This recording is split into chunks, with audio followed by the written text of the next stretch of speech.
الحمد لله نحمده ونستعينه ونستغفره ونؤمن به ونتوكل عليه ونعوذ بالله من شرور أنفسنا ومن سيئات أعمالنا من يهده الله فلا مضل له ومن يضلله فلا هادي له ونشهد أن لا إله إلا الله وحده لا شريك له ونشهد أن سيدنا ومولانا محمدا عبده ورسوله أما بعد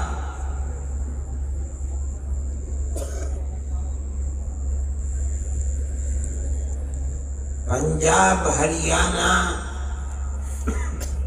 ہماچل اور چنڈی گڑھ کے نائب امیر شریعت حضرت مولانا الیاس صاحب اور اس پروگرام کے اندر علماء میوات اور قرب و جوار کے شریک ہونے والے علماء سے وابستہ حضرت امیر شریعت سے وابستہ اور جمعیت علماء سے تعلق محبت رکھنے والے ورکرز اور افراد، میں اپنی عمر اور طرح طرح کے عوارض اور بیماریوں کی وجہ سے حقیقت یہ ہے کہ آنے کے لائق نہیں تھا، لیکن حضرت مولانا محمد الیاس صاحب نائب امیر شریعت اور میرے محترم میاں جی رمضان صاحب اور دوسرے جمعیت کے احباب کا اصرار تھا، میں آ گیا۔ اور اگر مجھے یہ معلوم ہوتا کہ یہ جگہ 100-125 کلومیٹر ہے تو میں ہرگز بھی نہ آتا۔ میں تو یہ سمجھا کہ گھنٹہ 1.5 گھنٹے میں پہنچ جاؤں گا، مگر یہاں پہنچنے میں تو 3 گھنٹے لگ گئے، اور اب یہاں سے واپس جانے میں اور 3 گھنٹے۔ لیکن مجھے آپ حضرات کے اتنی بڑی تعداد میں امارت شرعیہ کے سلسلے میں جمع ہونا مجھے آنے کے بعد بڑی خوشی ہوئی۔ پتہ چلتا ہے کہ آپ حضرات کے دلوں میں اپنے علماء کی قدر ہے، دین کی قدر ہے، اسی لیے اس موضوع کے اوپر آپ حضرات کی تشریف آوری اتنے بڑے مجمع کے ساتھ ہوئی ہے۔ اللہ آپ کے دلوں میں اور آپ کی اولاد اور نسلوں کے دلوں میں دین اور دین سے وابستہ علماء سے اس والہانہ تعلق کو قائم رکھے۔ میرے محترم بزرگوں اور دوستوں، امانت شرعیہ کا یہ نظام آپ کے اس صوبے اور خاص طریقے پر میوات میں تقریباً 10-12 یا 15 سال سے قائم ہے۔ میرے پاس مولانا خالد صاحب مرحوم اس وقت آئے اور آ کے کہا کہ ہم امارت شرعیہ کے لیے کسی آدمی کا انتخاب کر دیا جائے تو اس کو قائم کریں گے۔ میں نے کہا بتائیے کون آدمی ہے؟ انہوں نے مجھے بتایا کہ مولانا اسحاق صاحب مرحوم اس کام کے لیے مناسب رہیں گے۔ میں ان کو لے کر اس وقت کے امیر شریعت کے پاس گیا اور میں نے ان سے عرض کیا کہ میوات میں جس سے وابستہ اور بھی ایسے صوبے ہیں جن میں مسلمانوں کی تعداد کم ہے، مولانا جانے پہچانے آدمی ہیں، آپ انتخاب فرما دیں۔ اللہ غریق رحمت فرمائے، انہوں نے میرے سامنے ہی ایک کاغذ کے اوپر مولانا اسحاق صاحب کا نام لکھ کر کے اور 2-4 جملے کہ میں ان کو نائب امیر شریعت کی حیثیت سے ان کے نام کو منظور کرتا ہوں، وہ مجھے دے دیا۔ میں نے مولانا خالد صاحب مرحوم کو دے دیا۔ لیکن یہ قدرت کا کرشمہ ہے کہ مولانا اسحاق صاحب بیمار ہو گئے اور ایک لمبی بیماری صاحب فراش، چلنے پھرنے سے معذور ہو گئے۔ امارت شرعیہ کے پلیٹ فارم سے کام جو ہونے چاہیے تھے وہ کام نہیں ہو سکے۔ حقیقت یہ ہے کہ اگر مولانا صحت مند ہوتے اور امارت شرعیہ کے پلیٹ فارم سے متحرک ہوتے، کام کرتے، تو اس وقت ان کے دنیا سے جانے کے بعد امیر شریعت کے لیے کام کی ڈگر، کام کا نہج، کام کا طریقہ مشہور و معروف ہوتا اور موجودہ نائب امیر شریعت کو کام کرنے میں سہولت ہوتی۔ لیکن وہ علماء جن کو مولانا الیاس صاحب نے پکڑا ہے اور جو اپنی خوش قسمتی سے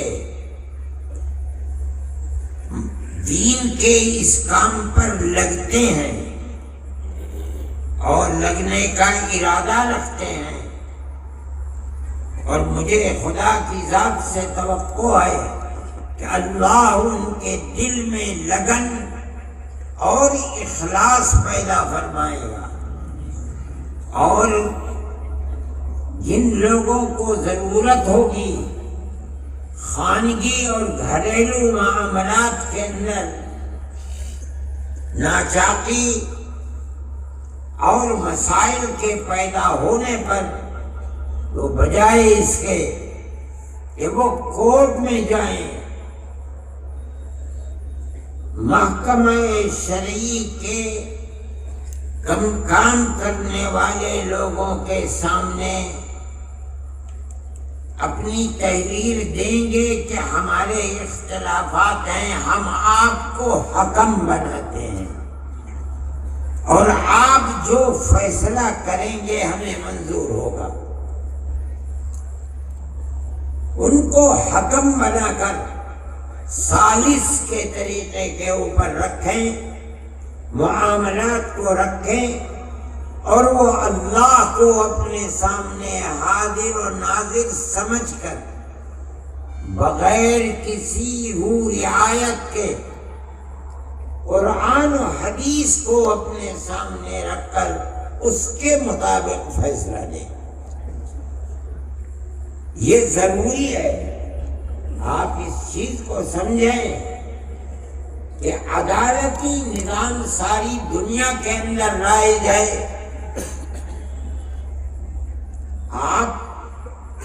اگر حکم اور حاکم بن کر بیٹھیں گے تو آپ کے خلاف مقدمے ہوں گے، آپ ہار جائیں گے، آپ کا نظام بند ہو جائے گا۔ اگر آپ کسی چیز کو چلا سکتے ہیں تو اس کی صرف ایک ہی صورت ہے کہ آپ محکمہ شرعیہ چلانے والوں کو ثالث بنائیں اور یہ کہیں کہ ہمارا جھگڑا ہے، ہم آپ کے سامنے پیش کرتے ہیں، آپ ہمارے جھگڑے کے درمیان میں فیصلہ فرما دیں۔ اس تحریر کے بعد جس پر دونوں فریقوں کے دستخط ہوں گے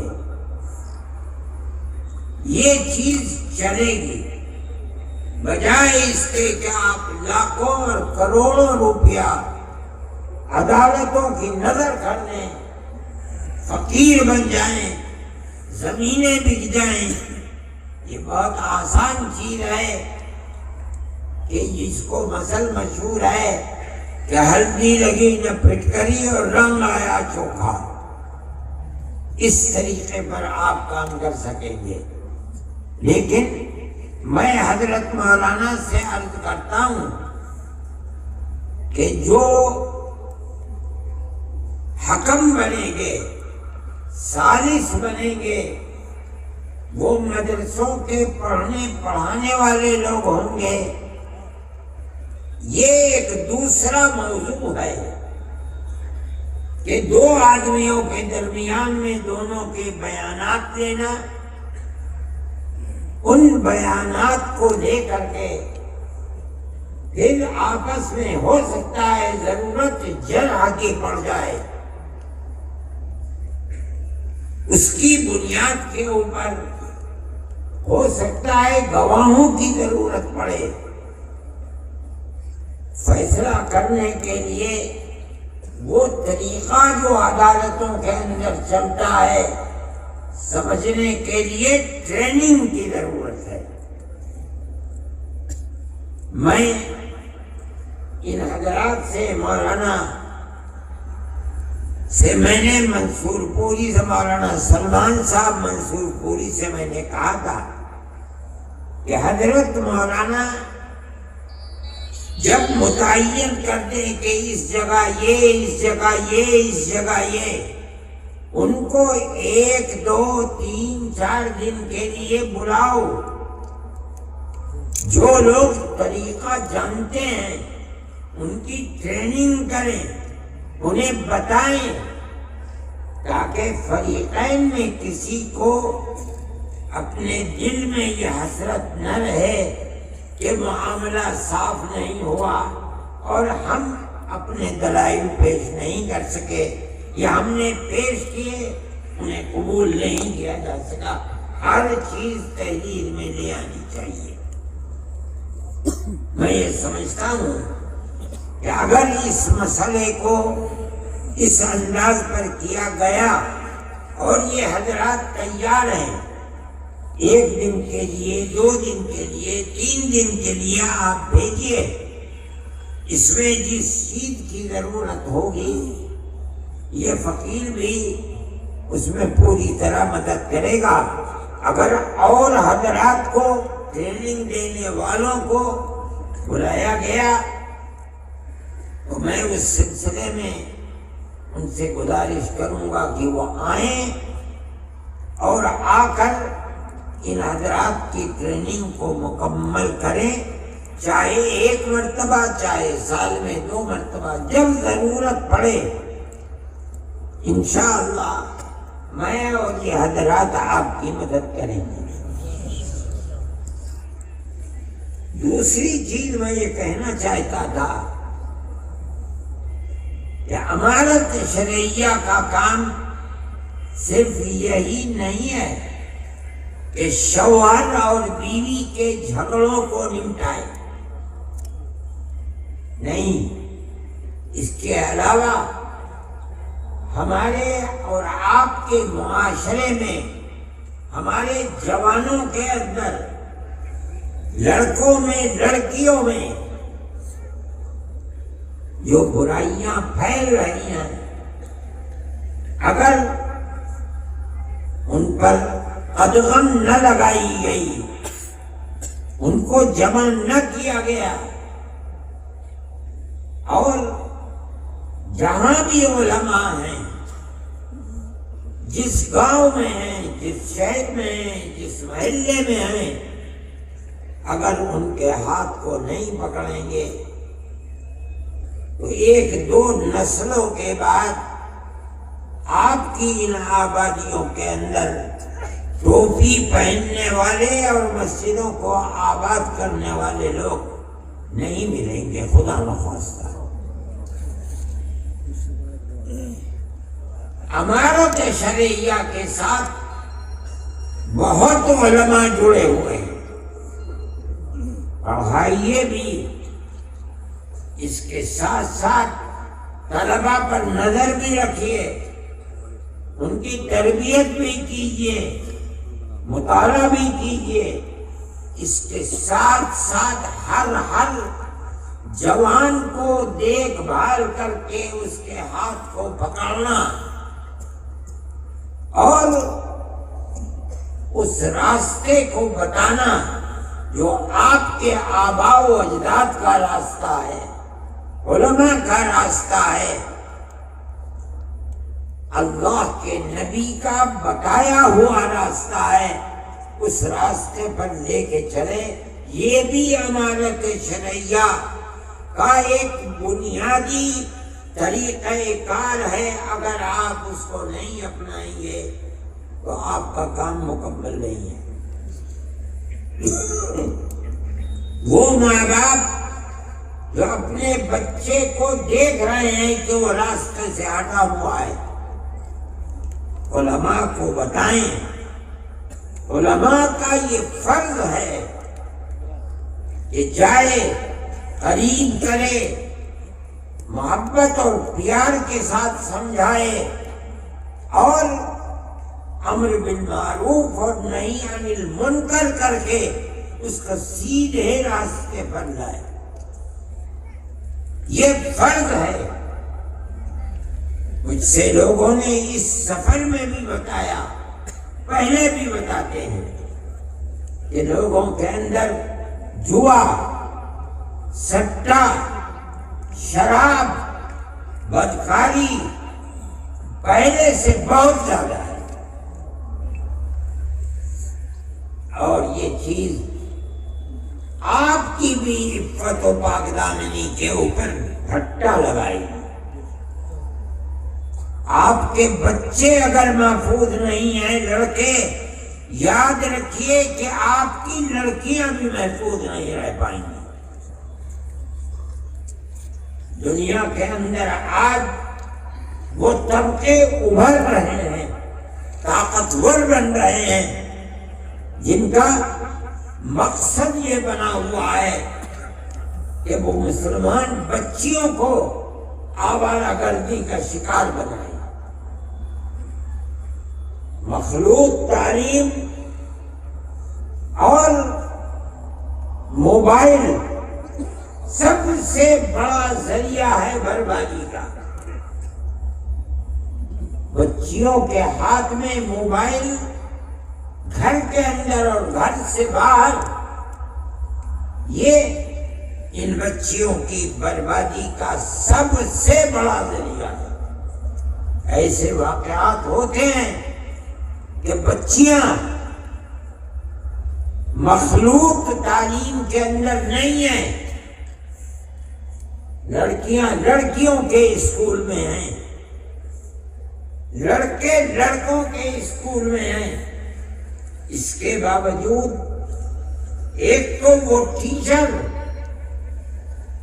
جو ان لوگوں کے ہاتھ میں ہیں جو ان بچیوں کو برباد کرنا چاہتے ہیں، دوسرے موبائل، انہوں نے اس کے باوجود ان کو برباد کر دیا۔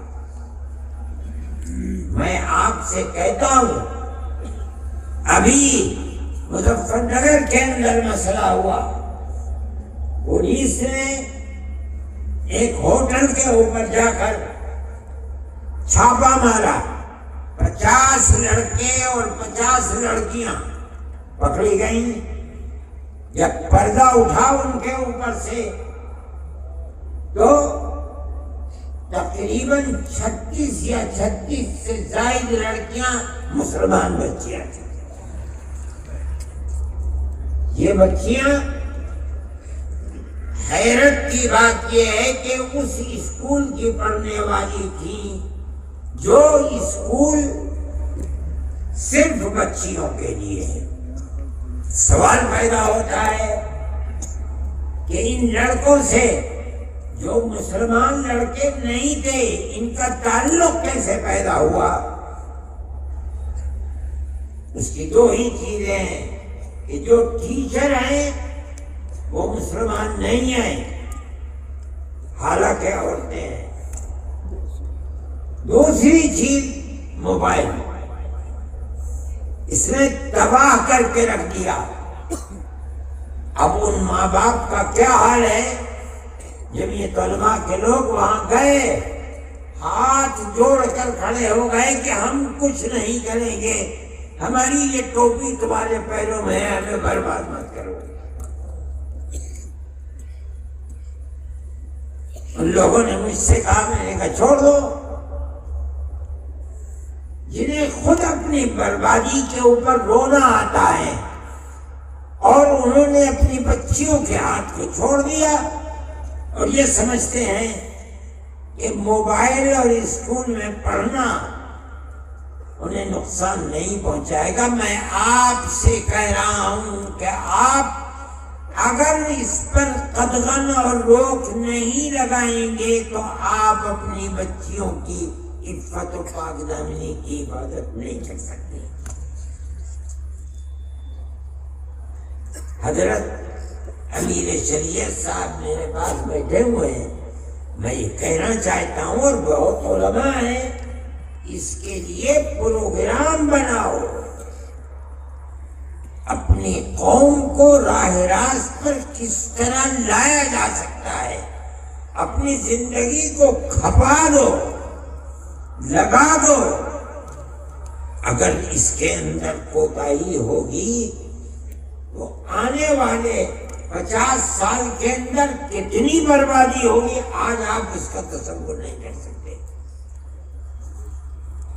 ایسے لوگ ہیں ملک کے اندر جن کا پروگرام یہی ہے کہ مسلمانوں کے گھروں کے اندر عفت و پاک دامنی کا جنازہ نکالا جائے، اور وہ اس کے اوپر لگے ہوئے ہیں۔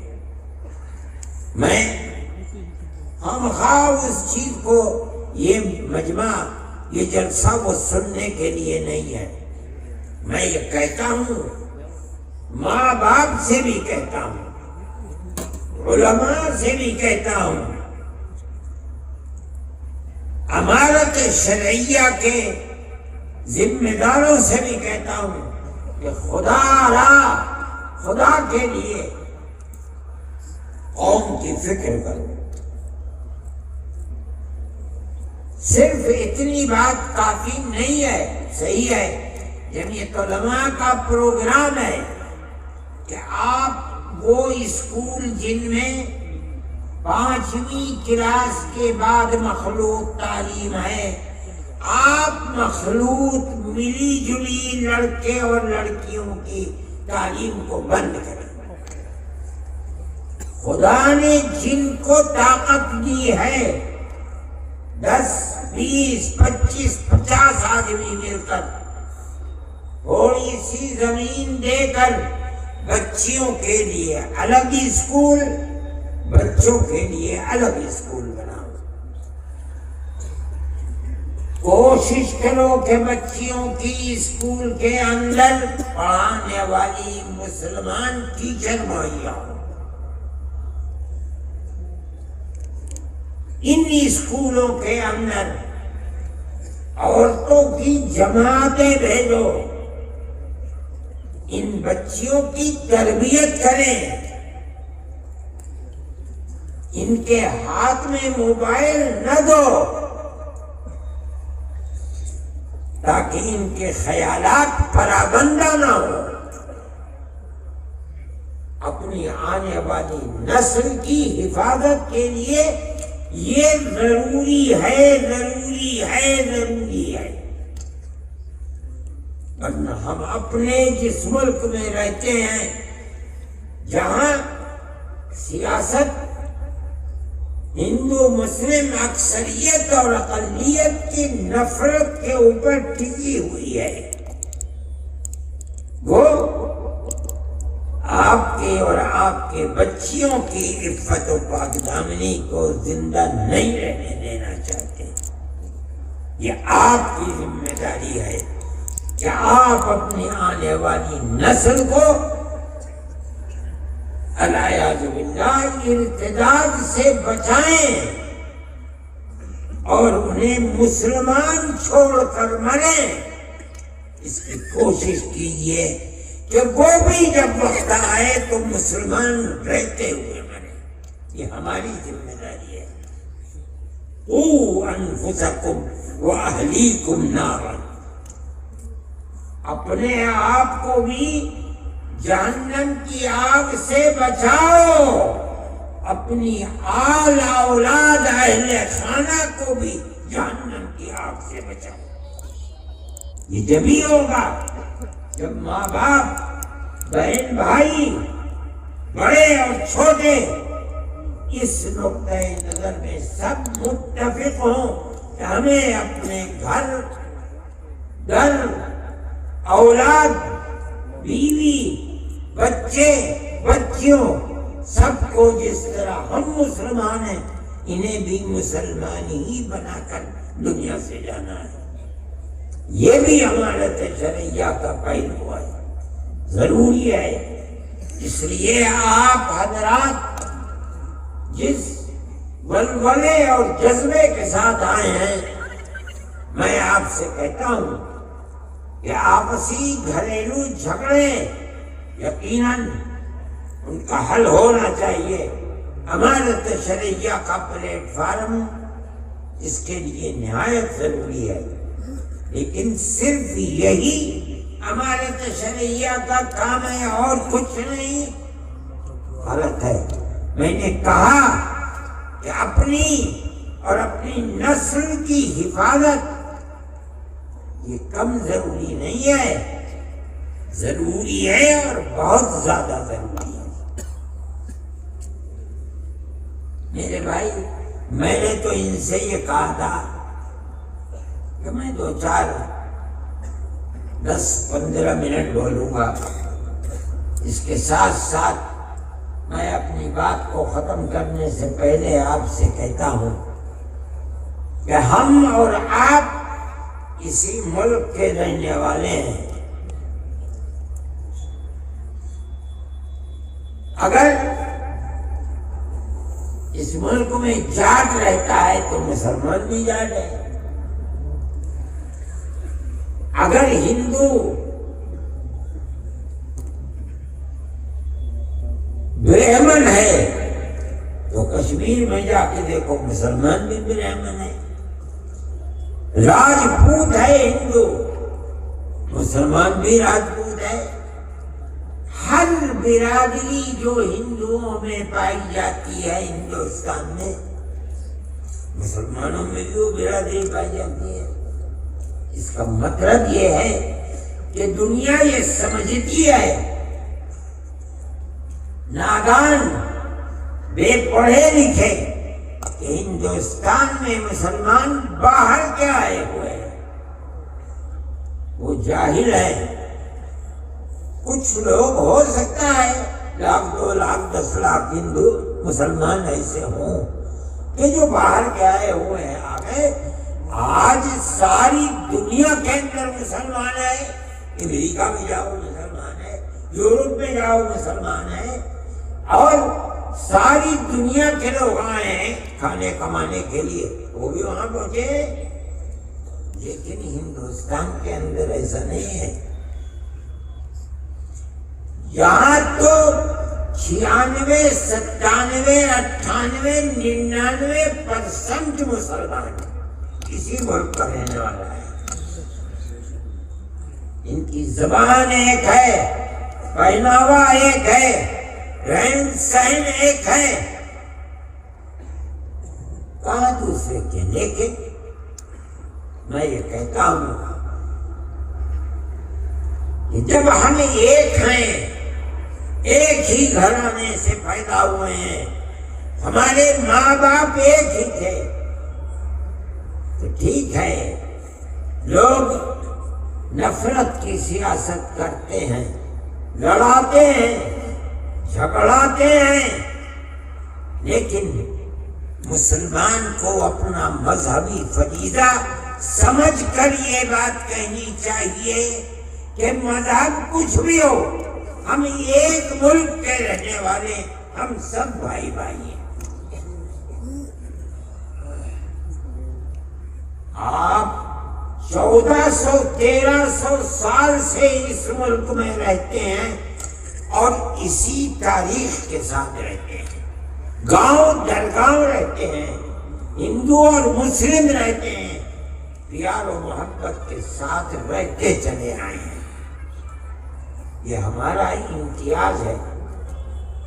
دنیا چاہتی ہے کہ جہاں اقلیت ہندو کی ہے مسلمان نکال دیں، جہاں اقلیت مسلمان کی ہے ہندو نکال دیں.